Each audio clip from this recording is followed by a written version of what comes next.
Welcome back to Boruto Anime Review. This is episode 47, and this one reviewing the 47th episode of Boruto, Naruto Next Generations, the figure I want to be. This episode pretty much ends the Byakuya arc, Byakuya gang arc. Kind of picks up where last week's episode left off with Boruto and Shikadai going on the train with, Rogi and the boss. I don't know this guy's name. He's commonly referred to as the boss. I don't think they ever mentioned his name, but it is also mentioned in a flashback that he's supposed to be Rogai's uncle. Okay. Excuse me. So they try to go front of within the cargo train, and then he uses ice jutsu to temporarily stop it. And apparently, it puts Boruto under a jutsu, and convinces Shikadai convinces Shikadai that he's one of the Byakuya gang. And after a little while of fighting, of course, breaking all the mirrors, Shikadai just uses Shadow Paralysis Jutsu to hold him still, and then release him from the Jutsu. And he points at, you are so weak, you are so vulnerable to Jutsu. Yeah. Which is kind of true, though I don't think Naruto has... I think he's been under Jutsu before, but I don't think he's ever actually, I think he's been caught under Jutsu once or twice during filler episodes of the original Naruto series when he was younger. But when he was older, he actually was taught how to battle Jutsu. Basically, we just touch his face, cause a little bit of pain, and that's release him on the Jutsu. He does not know the actual release thing. He was never taught it by Jiraiya because Jiraiya himself was terrible with Jutsu, with Genjutsu anyways. So yeah. So they go through the chain, and apparently Rogai also, before he released the Jutsu, apparently his head was causing him problems. And it turns out this whole time when he was when his uncle was treating his wound, he was putting in more Jutsu and rewriting his memories. Yep.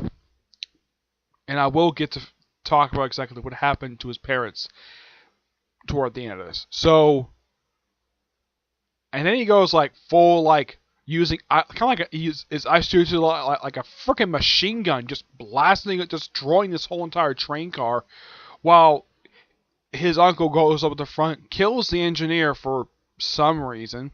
Yeah, it's never explained why in the world he did that. He just kills the guy with his sword. Because he's greedy?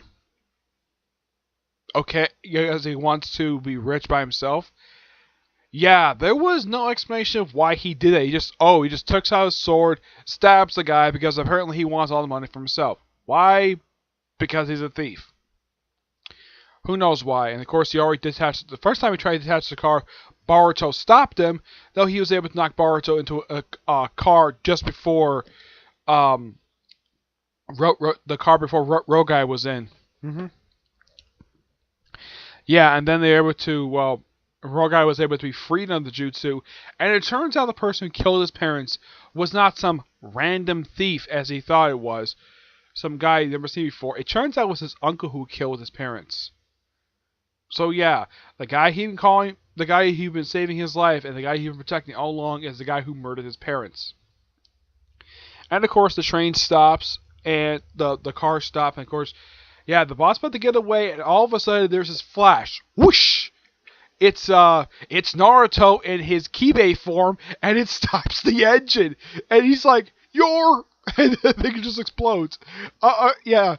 And Naruto's probably had that expression. It's like, "You stole from the wrong village, jerk."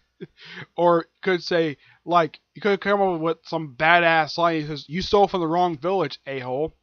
Could be that, but that would have been something if the subwriters actually gave him a one-liner for that thing before somehow the train collides with him.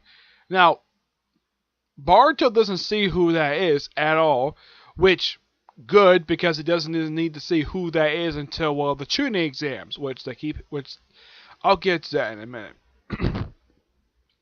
And of course, Rogai and his uncle are taken to jail, though who knows what's going to happen to Rogai. He just sits in his jail cell with one piece of the shogi piece, though his uncle prior to this had thrown out a bag of shogi pieces out the window just to think that, well, Shikidai was nothing to him.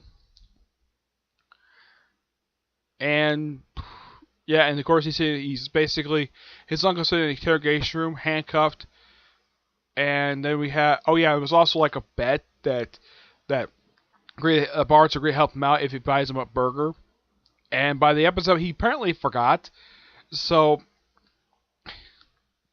yeah, it was a nice little something at the end. It was a very good episode, and it was a nice way to wrap up this whole arc.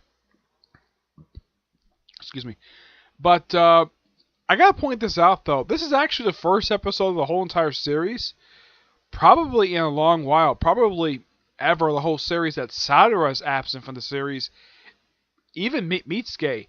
Mitsuke usually shows up a lot, but this is probably the first episode of the entire series that Sadara does not show up at all. Yeah, even though that she didn't do very much in the Mitsuke episode, she at least appeared in the beginning and the end of the episode, despite the fact it was a Mitsuke episode, but technically she's appeared in like every single episode of the series. Boruto did miss a few because, well, of the Sadara arc, but at least that, well, he did show up at the end of the arc. But in the case of this one, Sadara was surprisingly absent for some reason. Yeah, there was by far no explained reason why she was, well, she didn't even show up at the end. It's kind of like, okay, the whole episode is just a fight on the train, and that's it. And, well, and then we cut to and we go to the thing for next week. Apparently, the next episode is called the Genin documentary. Okay, and apparently Team 40 is kind of bitter they can't survive the Byakuya gang. Yeah, Iwambi basically decides to think that, oh yeah, he doesn't like the fact he gets a chance to fight the Byakuya gang, even though he really wasn't supposed to do that. So apparently their suspension's been lifted, off screen mind you. I still don't know who the heck their sensei is supposed to be, because I have no idea who this person is supposed to be. I highly doubt it's Konohamaru's other person who's part of his entourage that he had throughout when he was younger. There was this like little boy with glasses who kept having snot out of his nose. I don't know if that's him or not. I don't know. They have never revealed it at all. But it looks like that next week's episode looks like it's going to be setting up for the tuning exams. Yeah. So it's going to be so it looks like next arc per se, or at least starting with next episode, it's going to be set up to the tuning exams, which is technically going to be a readaptation of the Boruto film. And then maybe after the Boruto film, they're probably just going to go with the manga. Boruto is adapting the manga series right now. Yeah, but it might take a while for them to actually get through the film. But as for readapting the film, I don't think a lot of people were surprised when people figured this, when they announced that, yeah, we're going to do it. It was kind of predictable that they were going to do this because the whole series took place prior to that film, so it kind of makes sense. I mean, Dragon Ball Super did that with the last two films released for Dragon Ball Z film franchise, with Battle of Gods and Resurrection F, where they adapt those into the first two arcs of the series. So, adapting the Boruto film, it's not a surprise to a lot of people. So, yeah. But, hopefully this will give kind of an explanation of why Iwambi and Dekai were not part of the tuning exams. Because if you watch the film, they're not there. But, my theory is the reason because they weren't invented yet. Now that they are, though there's a theory going around that these two did make tuning before Merida Lee did, and I could explain why they were absent from the film, but who knows what they're going to do. But yeah, it looks like that. It's kind of looks like that one episode from the Naruto series that was a filler, which all about like documenting like stuff between like the tuning exam stuff from the last one. That's what it looks like to me. Yeah, but so that's it for this video.